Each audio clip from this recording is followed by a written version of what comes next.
Mahal kong anak, isang mahalagang punto ng pagbabago ang dumating sa iyong paglalakbay. Ang inihanda ko para sa iyong mga darating na araw ay unti-unting nabubunyag. Isang malalim na pagbabago ang nagaganap sa loob mo. Mararamdaman mo ang isang makapangyarihang paggising na parang ang mga nakalimutang kabanata ng iyong buhay ay ibinabalik sa liwanag at lahat ng inakala mong nawala ay ibabalik sa iyo. Makinig kayong mabuti sa aking tinig.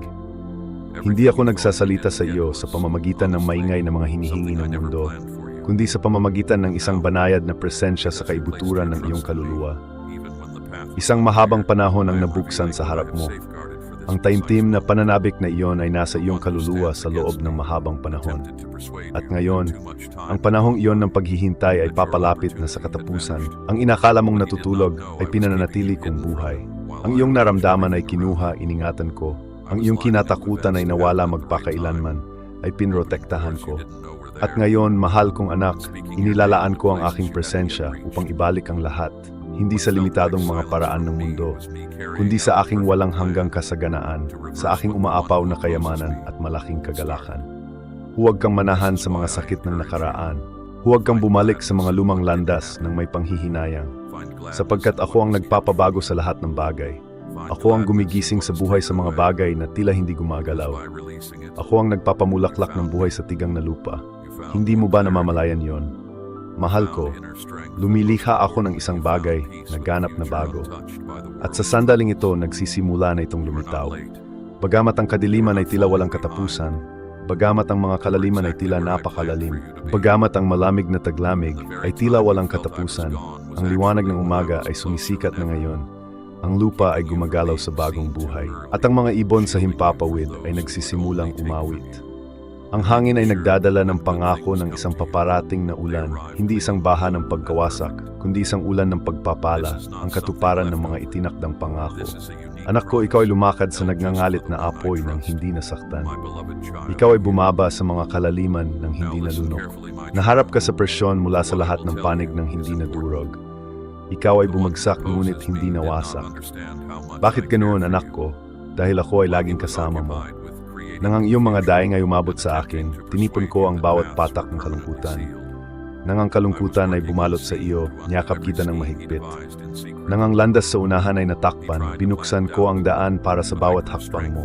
At ngayon, aking minamahal, ang landas na iyon mismo ang magdadala sa iyo sa isang lugar ng pagiging bukas. Isang lugar ng katatagan, isang lugar ng kapayapaan. Sabihin ang amen kung naniniwala ka rito.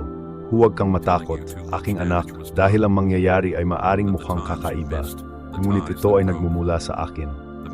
Makakaranas ka ng pagyanig, ngunit ang pagyanig na ito ay hindi nilayon upang saktan ka. Ang layunin nito ay palayain ka mula sa mga pasanin, gibayin ang mga hindi matatag na pundasyon, at kalagin ang mga tali na minsan mong itinuturing na mahalaga.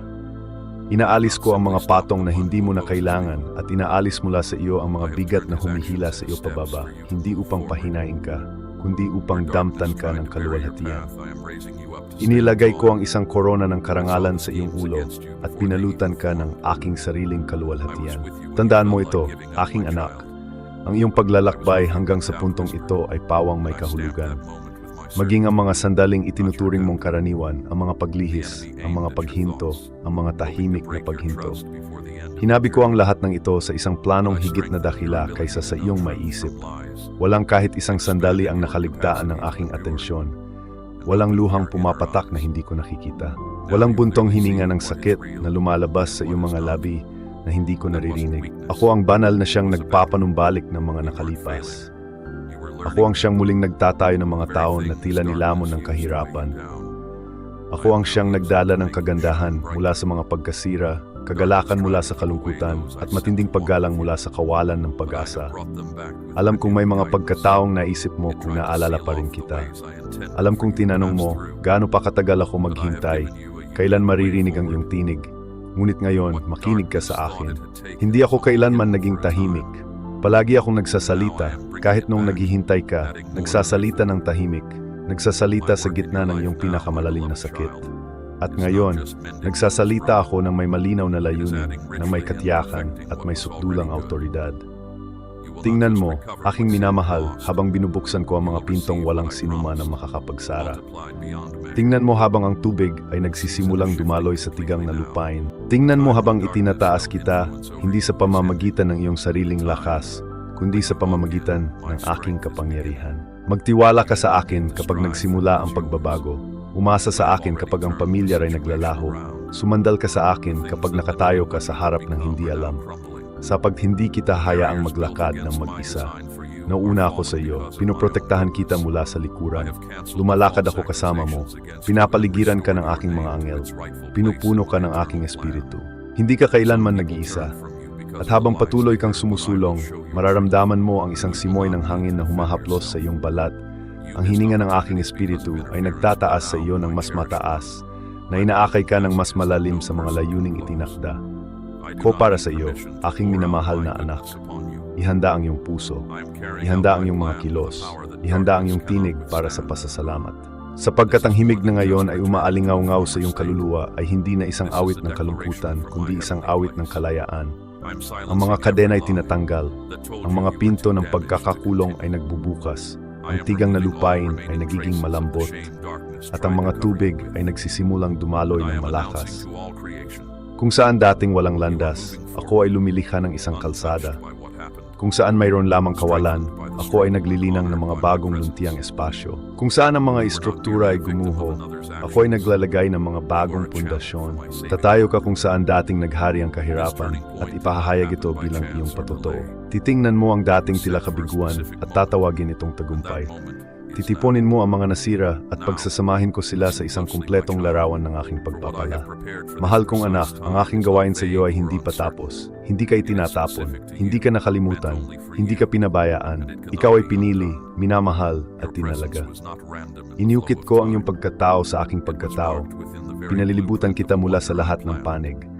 Inilagay ko ang aking marka sa iyo at walang puwersa ang makaagaw sa iyo mula sa aking pangangalaga. Itaas ang iyong mga mata, aking minamahal. Huwag kang tumuon lamang sa nakikita ng iyong mga mata sa lupa, sapagkat gumagawa ako ng higit pa sa iyong hinihiling, may isip o mahulaan. Winawasak ko ang mga hangganang minsan mong inilagay sa iyong sariling kaluluwa. Winawasak ko ang pader na inakala mong hindi mo malalampasan. Mahal ko, huwag kang umatras. Huwag tumanggap ng anumang bagay na mas mababa sa aking kumpletong plano para sa iyo. Huwag kumapit sa hinihimok kung bitawan mo. Bitawan mo ang nakaraan upang mayakap mo ang bago. Bitawan mo ang takot upang makausad ka ng may katatagan at katiyakan. Bitawan mo ang kapaitan upang madama mo ang aking kabutihan. Bitawan mo ang maliliit na pag-asa upang makapasok ka sa mas dakilang planong inihanda ko para sa iyo. Alamin mo ito, mahal kong anak. Ako ang pinagmumulan ng lahat ng kasaganaan, isang hindi mauubos na batis, ang isa na nakakagawa ng mga dakilang bagay mula sa tila maliit at laging nagbibigay ng higit pa sa kinakailangan. Isang panahon ng malalaking pagpapala ang nagbubukas para sa iyo. Mahal ko, lumapit ka, mahal kong anak.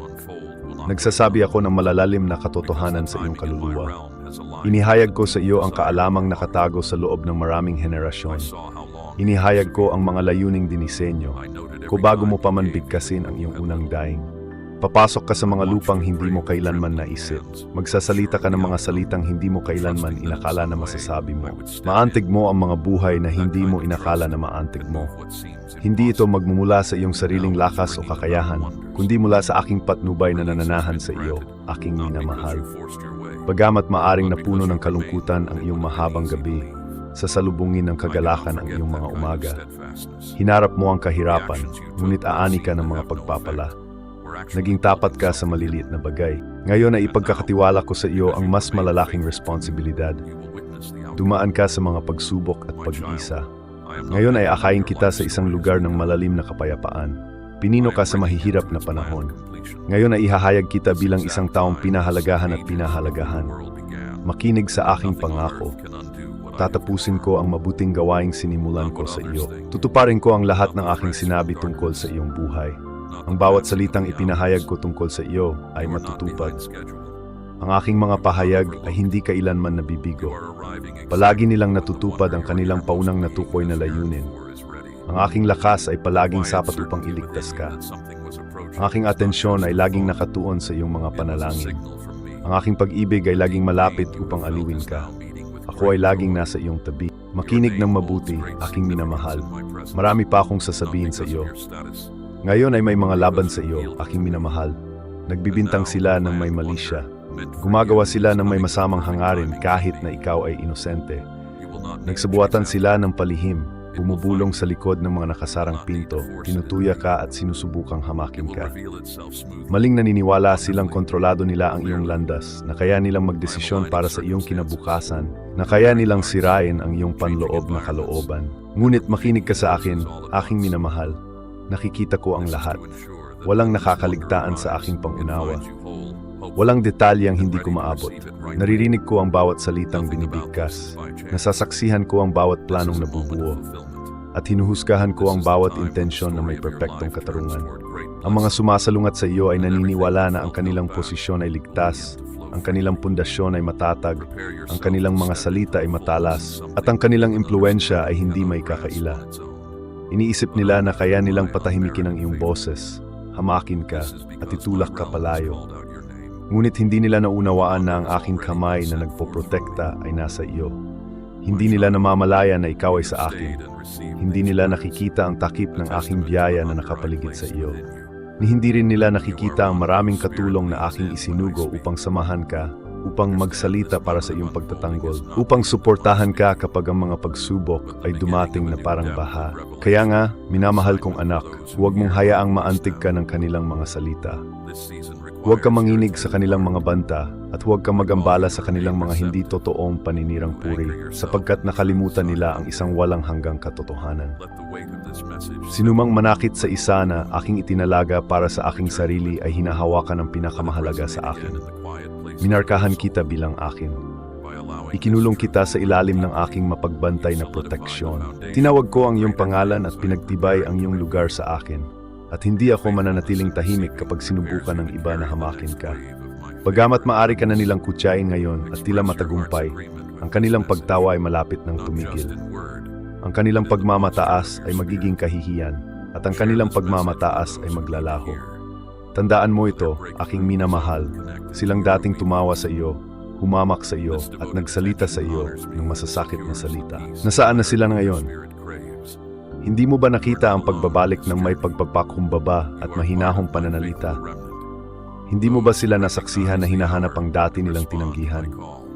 Hindi mo ba nakita ang kanilang panghihinayang sa mga tali na kanilang sinira, aking minamahal, na nagnanais na ayusin ang kanilang itinapon ng walang ingat?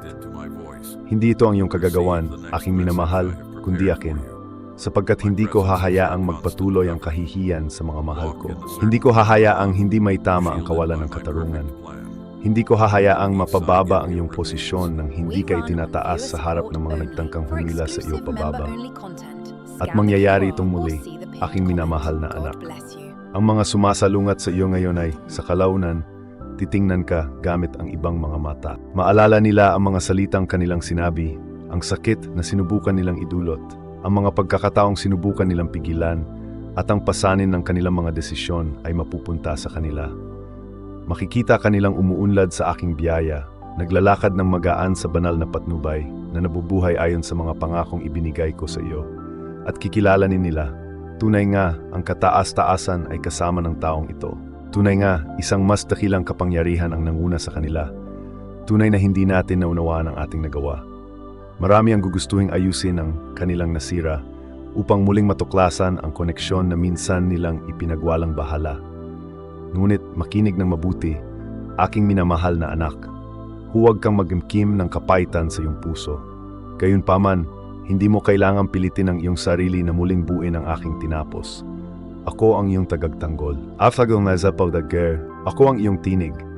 Hindi mo kailangang lumaban gamit ang sarili mong lakas. Hindi mo kailangang ipaliwanag ang iyong sarili sa lahat. Hindi ka obligado na tumugon sa bawat paratang ni habulin ang mga nang-iwan sa iyo. Panatilihing matatag ang iyong puso. Laging ituon ang iyong mga mata sa akin. Panatilihing dalisay ang iyong mga kilos at ang iyong kaluluwa ay malaya sa masamang hangarin. Itataas kita sa tamang panahon. Hayagan kitang ilalaan kahit na nanonood ang iyong mga kalaban. Ibibigay ko ang karangalan sa iyo at ang iyong buhay ay mapupuno ng masaganang biyaya. Ipapakita ko sa mga dating sumalungat sa iyo ang aking mga pagpapala sa iyo, at sila ay magugulat na mapagtanto na ako, ang makapangyarihan, ang may gawa nito. Sa ngayon, mahal kong anak, ang ilan sa mga sumalungat sa iyo ay nagsimulang makaramdam ng pagbabago sa kanilang mga espiritu.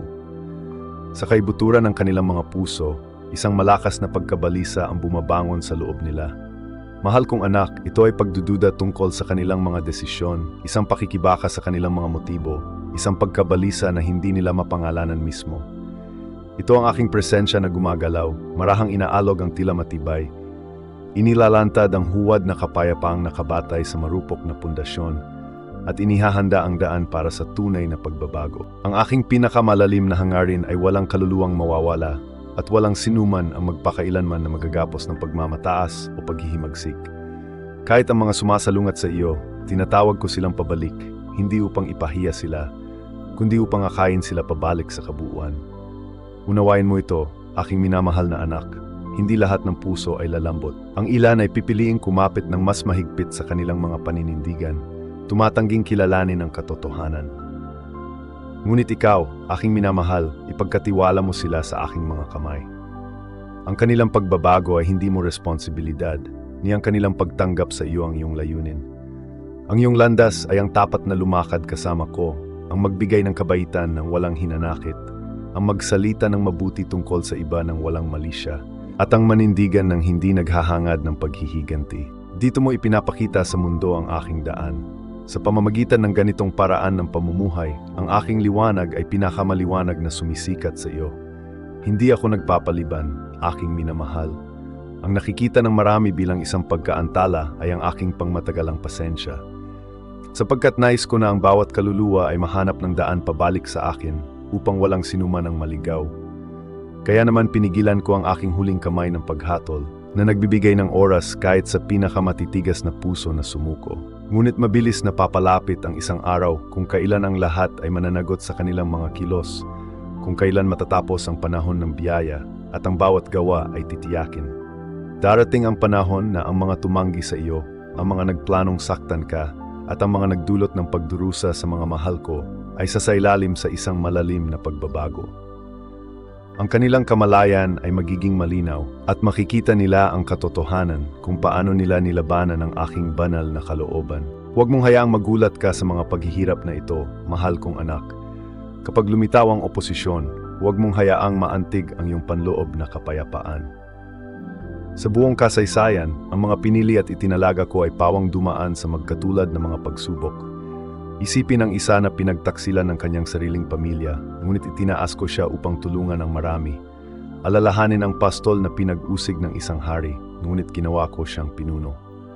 Ang aking mga sugo ay dumanas ng paghamak at pananakit, ngunit ako ay nagsasalita sa pamamagitan nila. Maging ang aking hinirang ay tinanggihan at dinala sa kamatayan. Ngunit sa pamamagitan ng sukdulang kilos na iyon, ako ang nagbigay buhay sa lahat. At ganito rin ang mangyayari sa iyo, aking minamahal. Ang oposisyong iyong kinakaharap ay hindi isang palatandaan na ako ay malayo sa iyo, kundi isang patunay na ako ay napakalapit sa iyo.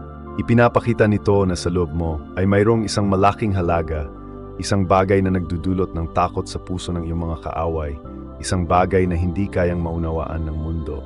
Ngunit tandaan ito, aking minamahal na anak, huwag mong hayaang manatiling sugatan ang iyong puso. Huwag mong pasanin ang mabigat na pasanin ng bawat pagtataksil, ang sakit ng bawat malupit na salita, o ang mga pilat ng bawat pagtanggi. Bitawan mo ang mga ito.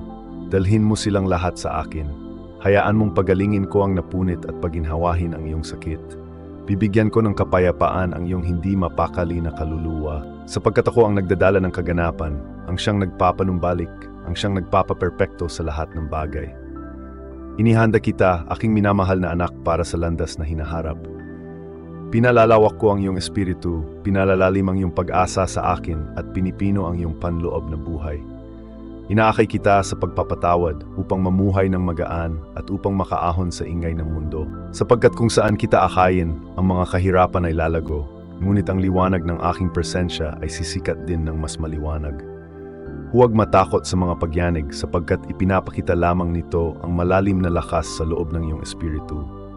Huwag mong pigilan ang pagtatapon ng mga bagay na hindi nakapaki-pakinabang sa iyo, sapagkat inihahanda ka nito para sa masaganang paglago. Minamahal kong anak, balang araw ay babalikan mo ang panahong ito at mapupuno ng pagkamangha ang iyong puso. Makikita mo kung paano ko gagawing kapakinabangan ang balak gamitin ng iba upang saktan ka. Makikita mo kung paano ko pinatatahimik ang mga tinig na dating sumasalungat sa iyo. Masasaksihan mo kung paano kita itinataas at inilagay ang iyong mga paa sa isang matibay na pundasyon. At kapag ang mga dating sumasalungat sa iyo ay bumalik, ang ilan ay tunay na nagbago ng puso, habang ang iba ay pagsisisihan lamang ang kanilang sariling mga pagkabigo. Bibigyan kita ng karunungan upang malaman kung paano tumugon sa lahat ng bagay. Magbibigay ka ng kabaitan, ngunit kasabay nito ay magkakaroon ka ng malinaw na pag-unawa. Hindi ka na mahikayat na bumalik sa mga bagay na pinalaya kita. Hindi mo na muling itatayo ang aking winasak. Sa halip, ikaw ay susulong na nakatuon sa akin. Ang iyong espiritu ay napalaya na, at ang iyong mga kamay ay handa ng tumanggap ng lahat ng aking inihanda para sa iyo. Minamahal kong anak, ang tigang na lupain ng iyong mahabang araw ng paghihintay ay umiinom na ngayon ng mga unang mabibigat na patak ng ulan na aking ipinangako. Ang pagbabad na ito ay hindi isang panandaliang ambon, kundi isang malalim na pagdidilig sa lupa kung saan ka nanindigan ng matatag sa tapat na paghihintay. Ito ay nagmamarka ng katapusan ng tagtuyot at nagbubukas ng simula ng isang buhay na hindi na muling mauuhaw. Ang bumubuhos na ulan na ito ay parang banal na tubig na naghuhugas ng alikabok ng mga lumang panahon ng iyong nakaraan upang ibunyag ang tahimik kong hinabi sa likod ng belo ng iyong mga luha. Ngayon ay iniutos ko sa iyo na kunin ang mabigat na ptil na iyong inimbak at ihasik ito sa bukid ng ministeryong ito ng may matapang at bukas na kamay. Huwag mong hayaang manatili ang iyong mga mapagkukunan sa kadiliman ng kamalig. Mag-alay ng isang dakilang sakripisyo mula sa iyong mga probisyon bilang isang nakikitang utos na nagpapahayag ng iyong tiwala sa aking salita. Kapag dinidiligan mo ang puno ng walang hanggang ebanghelyo gamit ang kaloob na ito, tinitiyak mo rin na ang mga ugat nito ay makatagpo ng pinakamalalim na tubig. Ang gawaing ito ng pananampalataya ang magiging huling ginintuang dahon na ilalagay sa iyong obra maestra ng pagpapanumbalik na nagpapaningning sa liwanag ng aking biyaya ng napakaliwanag na kahit ang mga dating kumutya sa iyong pakikibaka ay makikita ito. Matatanto mo na ang disyerto na iyong tinawid ay biglang nagsilang ng isang malaking daan na puno ng malalagong luntiang mga puno. Bawat hakbang na iyong gagawin mula sa sandaling ito ay susuportahan ng malambot na lumot ng walang hanggang at hindi matitinag na kapayapaan na ipinagkakaloob ko sa iyo. Tapos na ang panahon ng paghihintay at dumating na ang ani. Humakbang pasulong ngayon upang pasukin ang ani na nabubunyag sa harap mo sa isang iglap lamang. Dumating na ang iyong kapunuan. Hayaang magpahinga ang iyong kaluluwa, aking minamahal na anak, at makinig ng mabuti. Ang eksaktong oras na aking inilaan para dito ay dumating na sa wakas. Ang lahat ay dapat na ihayag ngayon. Marahil ay nagtaka ka tungkol sa katahimikan, nadama na ang iyong mga pakiusap ay hindi dininig, at nagtanong kung bakit nananatili ang katahimikan. Ngunit alamin ang katotohanan ito, aking anak, hindi ako kailanman nalayo sa iyo. Inihanda kita. Ang hindi mo nakikita ay hindi ipinagkakait bilang parusa o para maantala ka, kundi para sa iyong kaligtasan at dahil sa tiyempo na aking pinlano.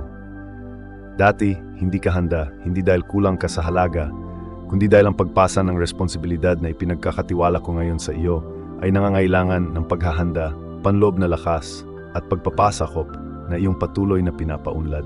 Ngayon, ang iyong panloob na sarili ay naayos na. Ang iyong panloob na sarili ay lumambot sa pamamagitan ng mga pagsubok at ang iyong pananampalataya kahit na nasubok ay nananatiling matatag. Sa makatuwid, ang sandaling ito ay lubos na makabuluhan. Ang kabutihang dala ko sa iyo ngayon ay hindi ang pansamantalang ginhawa na iyong naranasan noon. Ito ay pangmatagalan, walang hanggan at partikular para sa iyo. Hindi ko ibinibigay ang puntong ito ng pagbabago sa iba. Mula pa sa simula, minarkahan ko ito bilang iyo. Ito ay likas na nakaugnay sa iyong pagkatao. Naglalaman ito ng sagot sa mga luhang iyong ibinuhos, ang hustisyang iyong ipinagdasal, ang panloob na paggaling na iyong pinagdudahan na darating, at ang kabuuan na inakala mong huli ka na para maunawaan. Nakita ko ang wakas mula pa sa simula. Sa partikular na sandaling ito ko sinabi ang katotohanan ng tahimik sa iyong buhay. Ang sandaling inakala mong hindi darating, Ang sandaling binabasa mo ang mga salitang ito ay hindi nagkataon lamang. Ang iyong nararanasan ay nagpapatunay na ang panahon ng tahimik na pag-iisa ay tapos na at ang katuparan ng aking mga pangako ay nabubunyag na ngayon. Hayaang mapayapa ang iyong puso at hayaang yakapin ng iyong panloob na sarili ang katotohanan ito.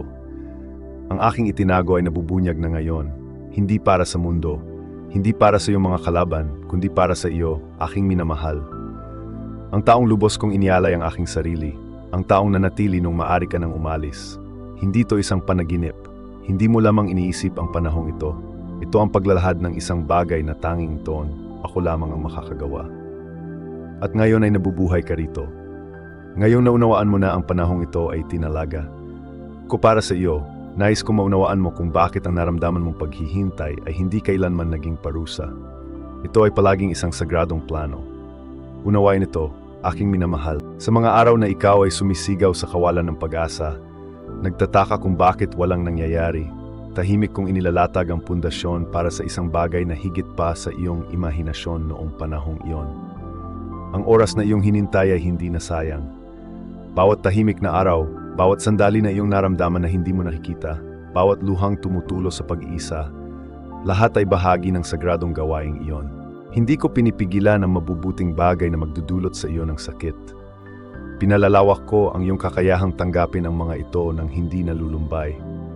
Inaalagaan ko sa iyo ang pasensya na humahantong sa walang hanggang lakas. Hinahayaan ko ang iyong panloob na pananaw na maging ganap, ang iyong espiritualidad ay lumalim, at ang iyong pananampalataya ay maging kasing tatag ng isang matibay na pundasyon. Pinapanood mo ang oras na lumilipas at nararamdaman itong lumiliit. Ngunit hindi ako nagtatrabaho sa loob ng panahon. Gumagana ako ng higit sa panahon at hinuhubog ko ito para sa iyong kapakinabangan. Iniisip mong nahuhuli ka na, ngunit sa katotohanan, naroon ka mismo kung saan ko pinlano ang iyong paglalakbay. Hindi kita kailanman nakalimutan kahit isang sandali.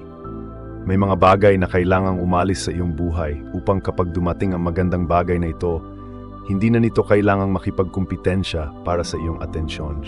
Nararamdaman mo ang aking katahimikan, ngunit inaayos ko ang mga relasyon, inihahanda ang daan para maging malinaw ang mga bagay-bagay, at pinuputol ang mga ugat na maaring humila sa iyo palayo sa landas na itinakda ko para sa iyo.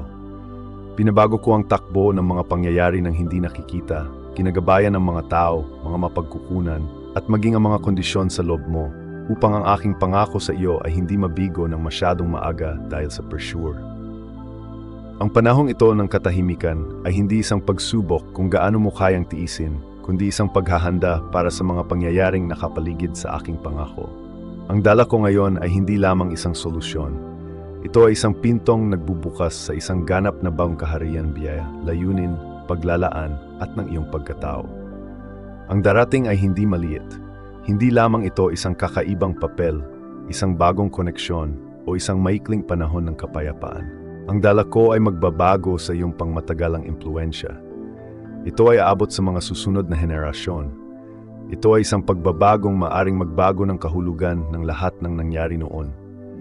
Ang dahilan para sa mahabang panahong ito ng katahimikan ay hindi lamang upang maghanda para sa isang bagay na mabuti. Hinuhubog kita upang maging isang sisidlan na may kakayahang hawakan ito ng may karangalan at pangangalaga. At ngayon, ang sandaling lagi kong inaabangan, oo, ako mismo ay hinihintay, ay sa wakas ay dumating na. Ang pasanin ng lumang panahon ay inaalis na mula sa iyong mga balikat na nagbibigay daan para sa isang pakiramdam ng kabuuan na hindi mo pa naranasan noon. Hindi ko hinayaan na mawala ng saysay ang iyong paghihintay. Binago ko ito upang maging isang bagay na hindi maunawaan ng iyong mga kalaban at mahihirapan ang iyong sariling espiritu na pigilan. Hindi ito pag-ulit ng nakaraan. Hindi ito isang lumang pabor na ginagamit muli. Ito ay isang bagay na ganap na bago, ganap na sariwa at nilikha para lamang sa iyo. Hindi ka pumapasok dito ng walang kabuluhan. Pumapasok ka sa isang bagay na sadyang nabuo. At ibinabahagi ko ang magandang balitang ito dahil ang dinadala ko sa iyo ngayon ay hindi isang bagay na kailangan mong hanapin, pagsikapan, o katakutan. Kailangan lamang itong tanggapin. Kaya tanggapin ito ng may tiwala dahil ang iyong kahandaan ay kumpleto na. At ngayon, habang naunawaan mo na ang iyong paghahanda ay hindi isang parusa, nais kong mapagtanto mo ang tahimik na aktibidad na nagaganap habang inaakala mong nakatayo ka ng hindi gumagalaw. Mahal kong anak, ang lahat ay tila kalmado sa labas, ngunit sa ilalim ng ibabaw, naglalagay ako ng pundasyon na hindi nakikita ng mata ng tao. Hindi ko binalewala ang iyong mga pakiusap. Abala ako sa paglikha ng isang bagay na detalyado, isang bagay na pangmatagalan, isang bagay na nangangailangan ng oras at katahimikan upang maging matatag. Hindi ako nagmamadaling bigyan ka ng sagot dahil maingat ko itong binubuo, hakbang-hakbang at unti-unti upang hindi ito gumuho kapag dumating ang mga kahirapan sa hinaharap. Ang bawat sandali na sa tingin mo ay hindi ka umuusad ay talagang isang may layuning paghahanda. Hindi ko hinihiling na maging pasibo ka. Ang gusto ko ay ang lubos mong pagtitiwala sa akin. Minsan tumitingala ka at iniisip kung babaguhin ko ang aking mga plano, ngunit hindi ko ginawa. Gumagawa lamang ako sa mga lugar na hindi mo maabot, sa mga lugar kung saan hindi kayang tumagos ng iyong mga salita, ngunit kaya ng iyong pananampalataya. Nakita kita sa bawat sandali na nakatingin ka sa katahimikan, nananabik sa isang tanda, kahit isang napakahinang bulong lamang. Ngunit ngayon, alamin ang katotohanan ito. Ang aking katahimikan ay hindi pagkilos. Ang aking katahimikan ay ang sagradong proteksyon ng aking tahimik na inihahanda. Iniingatan kita mula sa ingay, mula sa mga pang-abala at mula sa mga kasinungalingan. Naunawaan ko na kung makikita mo ito ng masyadong maaga, susubukan ng iba na makialam at sirain ang nakalaan lamang para sa iyo. Kaya naman pinapayagan ko itong manatiling lihim. Minamahal kong anak, itinatago ko ang mga nasa unahan mo upang ito ay maging ganap na handa ng walang anumang hadlang. Ang hindi mo nakikita ay tinutulak ko ang mga puwersang hindi mo nakikilala, inaalis ang mga balakid na hindi mo namamalayan, at inihahanda ang mga pusong salubungin ka. Ang mabubuting bagay na ito ay inihahanda ng tahimik, dahil ang mundong nakikita mo ngayon ay hindi pa rin matatag. Ang mga pangyayaring nasasaksihan mo ngayon ay maaring tila bigla ang lumitaw, aking minamahal na anak, na parang nagmula sa kung saan, ngunit ipinapangako ko sa iyo na maingat tong binuo sa loob ng mahabang panahon. Huwag kang magulat kapag ang mabubuting pangyayari ay lumitaw ng napakabilis. Huwag kang magalinlangan kapag ang mga estranghero ay nag-aabot ng tulong. Kapag ang mga landas na akala mo ay sarado ay biglang bumukas. Kapag ang mga estranghero ay naakit sa iyo ng isang salpok na inilagay ko mismo sa kanilang mga puso. Unawain mo ito, aking minamahal. Hindi ito mga random na pangyayari. Ito ay mga kaayusan na maingat at banayad kung pinag-ugnay. Nakipag-usap ako sa mga kaluluwa, pinag-ugnay ang mga landas, nilinis ang mga landas, at inilipat pa ang maraming bagay upang magbigay daan para sa kung ano ang pag-aari mo. Mahal kong anak, hindi mo pinalampas ang iyong sandali. Hindi ka mababa, ni nakalimutan. Sa kabaligtaran, iningatan kang ligtas habang ako, sa pamamagitan ng aking espiritu, ay lumilikha ng kung ano ang pag-aari mo. At ngayon ay inilalantad ko ito. Ang mga bagay na pinanghawakan mo lamang sa mga panalangin may pag-asa ay nagiging realidad na ngayon sa harap ng iyong mga mata. Maghanda na mamangha sa kabuuan nito, sapagkat habang ikaw ay tumatanda sa mga tahimik na panahon, naghahanda rin ako ng isang bagay na hahangaan mo. Ang landas sa unahan ay nagbubukas hindi lamang dahil handa ka na, kundi dahil handa na rin ang mabubuting bagay na naghihintay sa iyo. Kailangan nila ng oras upang maging sapat na matatag para sa mundong tatanggapin mo ang mga ito. Kaya naman sadyang mabagal, akong kumilos. Kaya naman pakiramdam mo ay walang nangyayari. Sapagkat ang tunay na pag-unlad ay nagaganap kung saan hindi mo ito nakikita, kung saan ito pinakamahalaga. At ngayon, habang sinisimulan kong ibunyag ang aking itinayo sa katahimikan, mauunawaan mo na ang aking paraan ng pagkilos ay hindi ang pag-abandona. Ito ay pagiging perpekto. Sa pagbabalik tanaw, magpapasalamat ka sa bawat isa sa mga tahimik na araw na iyon. Sa ngayon, ay mauunawaan mo na hindi lamang ito paghihintay. Ito ay isang sagradong proseso, isang planong lampas sa panahon. Makinig ng mabuti ngayon, mahal kong anak, dahil ang sasabihin ko ay magbabago sa paraan ng pagtingin mo sa lahat ng iyong naranasan. Ang mga panahong iyon ng pagdududa, ang mga panahong sumubok sa iyong panloob na lakas, ang mga tila nawawalang pagkakataon, ang mga bagay na itinuring mong pagpapaliban, sinadya kong gawing proteksyon ang mga ito. Hindi kita pinigilan sa pagsulong para saktan ka. Pinoprotektahan kita mula sa mga bagay na hindi mo mahulaan. Nanalangin ka para sa isang tagumpay, ngunit hindi mo alam na may mga panganib na naghihintay sa iyo sa daan. Kaya inakay kita sa ibang direksyon, hindi para lituhin ka, kundi para panatilihing ligtas ka. Hinayaan kong magiba ang ilang bagay dahil hindi ito itinayo sa aking layunin. Ang ilang mga relasyon ay tila nangangako, ngunit itinatago nito ang mga intensyon na makakasira sa iyong landas. Akala mo ay nilalayo ko ang aking sarili sa iyo, ngunit sa katotohanan, ako ay lumalapit. Ang aking mga kilos ay hindi tumutugon sa mga pangyayari. Inihanda ang mga ito ng maaga bago pa man lumitaw ang anumang mga paghihirap. Kung saan nakakita ka ng pagkawala, nakakita ako ng kaligtasan. Pakiramdam mo ay napigilan ka, ngunit pinoprotektahan ko ang landas na iyon hanggang sa magkaroon ka ng sapat na panloob na lakas at karunungan upang malampasan ito ng hindi nasasaktan. Kung ibibigay ko sa iyo ang eksaktong hiniling mo sa eksaktong sandali na gusto mo ito, hahadlang ito sa paglago ng kung ano ang itinatayo ko sa loob mo. Sa mga katuwid, pinapanatili kitang malapit sa espasyo ng aking layunin. Isang lugar na nagpaparamdam sa iyo ng masikip, nag-iisa at nalilito. Ngunit doon ka nagbago, hindi kita itinatabi para saktan ka. Inilalapit kita upang protektahan ang espesyal na landas na nilikha ko para sa iyo. Hindi ka nakakulong.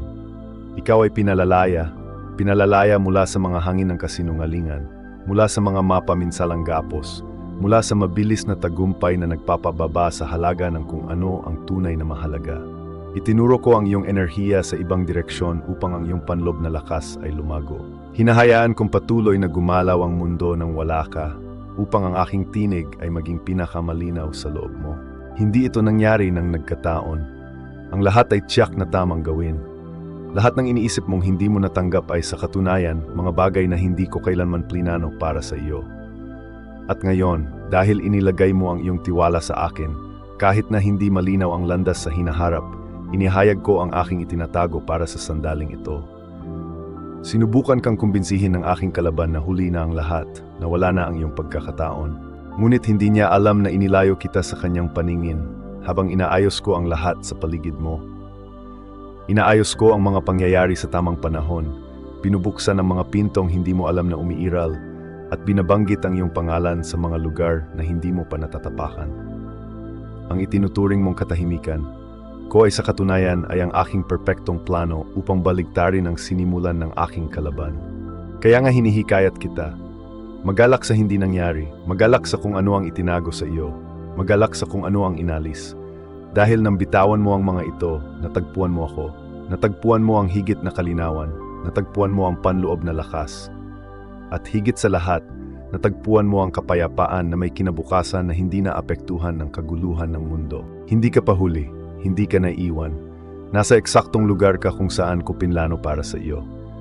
At ang mismong oras na naramdaman mo ang aking kawalan ay noong mas malapit ako sa iyo. Kaysa dati, pinipigilan kang makita ng masyadong maaga.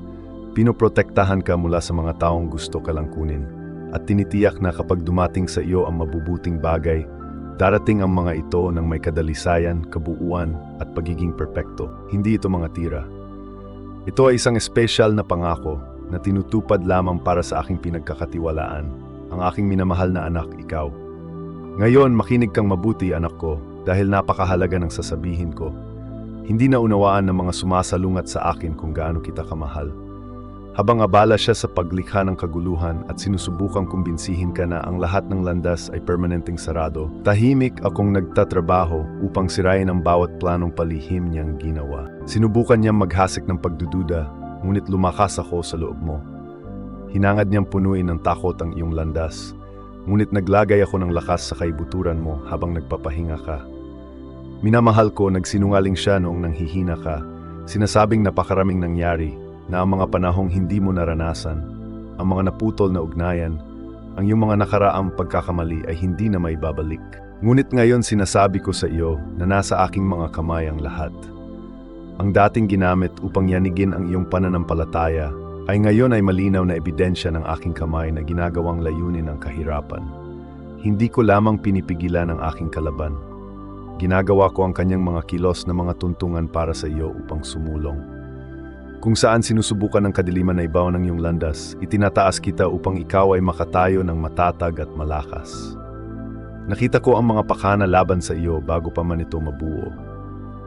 Kasama mo ako noong gusto mo nang sumuko, anak ko. Kasama mo ako noong bumulong ang pagdududa sa iyong tainga At tinatakan ko ang sandaling iyon gamit ang aking katiyakan, hindi ang iyong pagdududa. Tinarget ng kaaway ang iyong isipan, umaasang masira ang iyong pananampalataya bago matapos ang paglalakbay. Ngunit pinalakas ko ang iyong kakayahang makilala ang katotohanan mula sa kasinungalingan, pinalawak ang iyong pagtitiis at binuksan ang mga espiritual na mata sa loob mo. Ngayon ay malinaw mong nakikita kung ano ang totoo at kung ano ang hindi. Hindi ito kahinaan. Ito ay isang labanan. Hindi ka nabigo, malalim kang natututo. Ang mismong mga bagay na dating nagpapabigat sa iyo ng kadiliman, ginagamit ko na ngayon upang magningning ka ng maliwanag. Sinubukan ng kadiliman na itaboy ang mga isinugo ko upang sumama sa iyo. Ngunit ibinalik ko sila ng may bagong gabay. Sinubukan ng kadiliman na takpan ang mga landas na nilayon kong tahakin mo.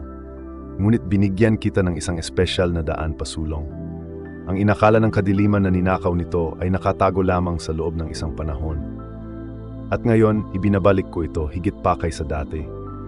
Ang aking gawain sa iyong buhay ngayon, aking minamahal na anak, ay hindi lamang ang pag-aayos ng mga sira. Ito rin ay upang pagyamanin at gawing perpekto ang mabuti na.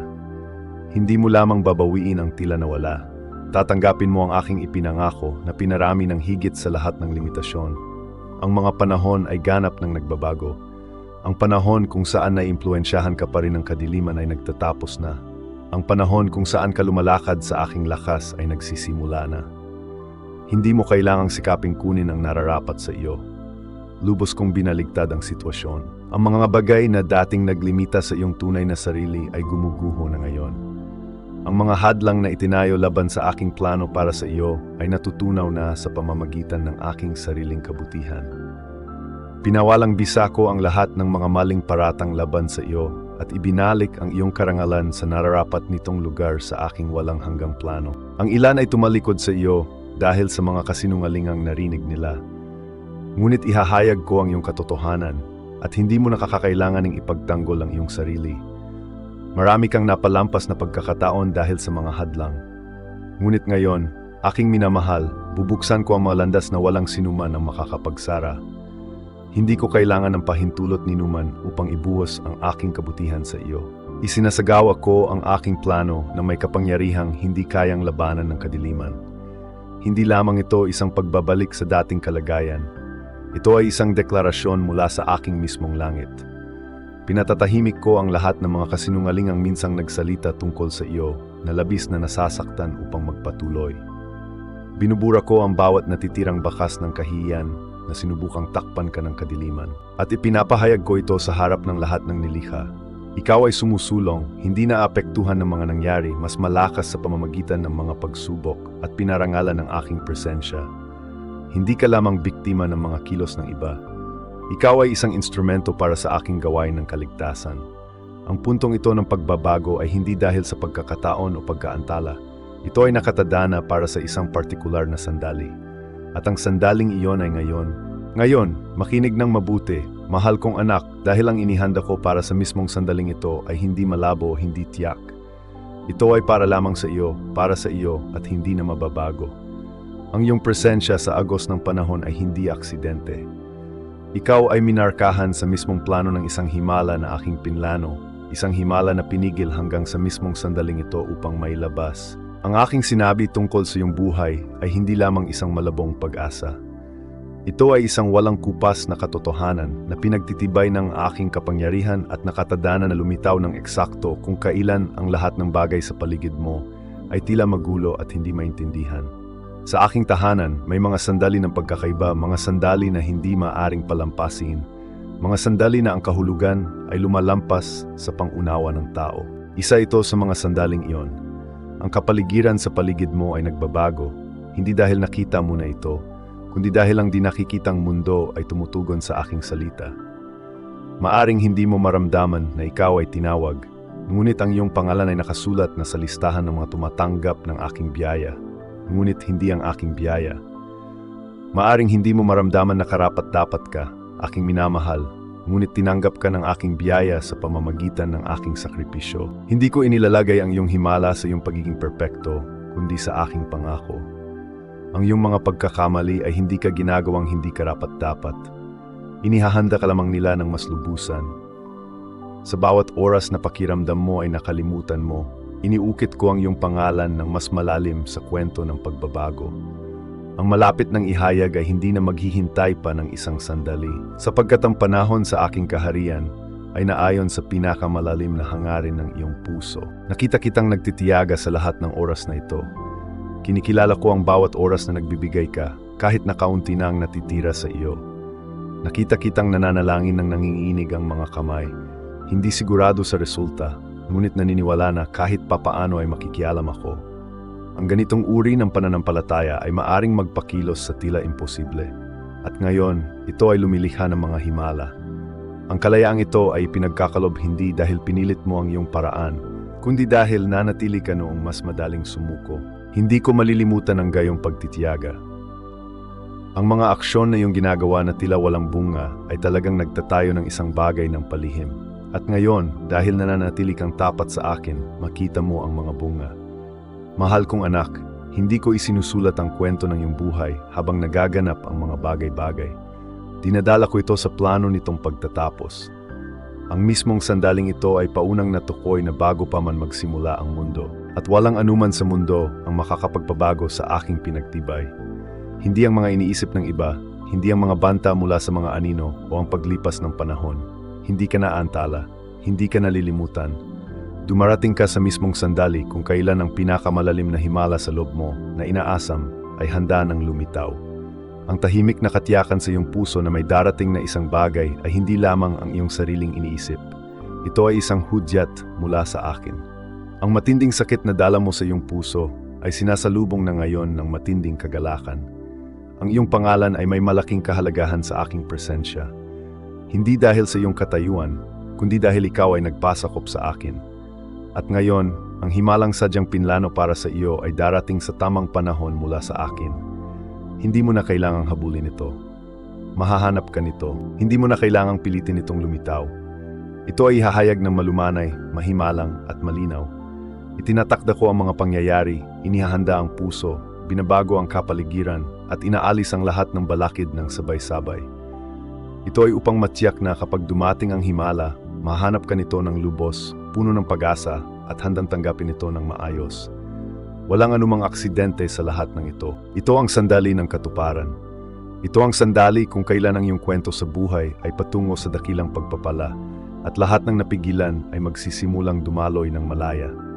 Ihanda ang iyong sarili na pumasok sa kabuuan ng kung ano ang hindi kayang maunawaan ng pangunawa ng tao ng mag-isa, ngunit matatanggap lamang sa pamamagitan ng aking walang bayad na biyaya, sapagkat tinawag ka ng aking kaharian at ang himalang iyon ay ipinadala.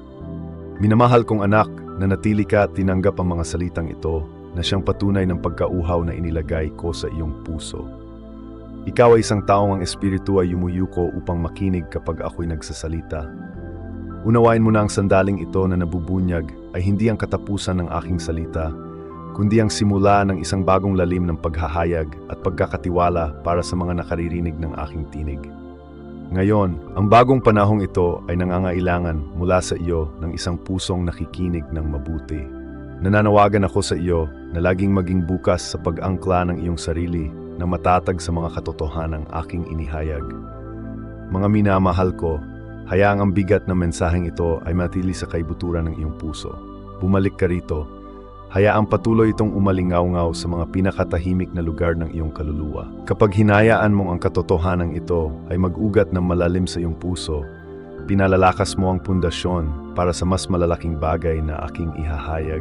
Ang iyong katapatan sa pagtanggap ng aking salita ay naghahanda sa iyo upang dalhin ang susunod na alon ng biyaya at layunin na mayroon ako para sa iyo. Ipahayag ang pagsang-ayon ng iyong puso sa mensaheng ito, hindi lamang sa mga salita, kundi pati na rin sa saloobin ng iyong espiritu. Ibahagi ang mensaheng ito sa mga nangangailangang makarinig nito dahil ang kanilang mga tagumpay ay kadalasang konektado sa iyong pagsunod. Ang dedikadong atensyong ito ay lumuluwalhati sa akin at nagdadala sa iyong espiritu ng kapayapaan at kalinawan na iyong inaasam. Hindi ka nag-iisa sa paglalakbay na ito.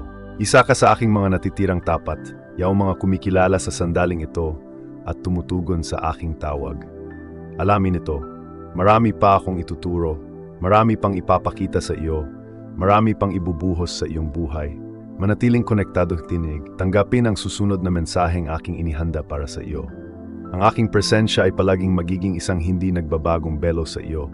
Lumakad ka sa katiyakan ng aking pag-ibig, nababalot at pinoprotektahan ng aking perpektong plano. Ang kapayapaang ibinibigay ko sa iyo ay mananatili magpakailanman.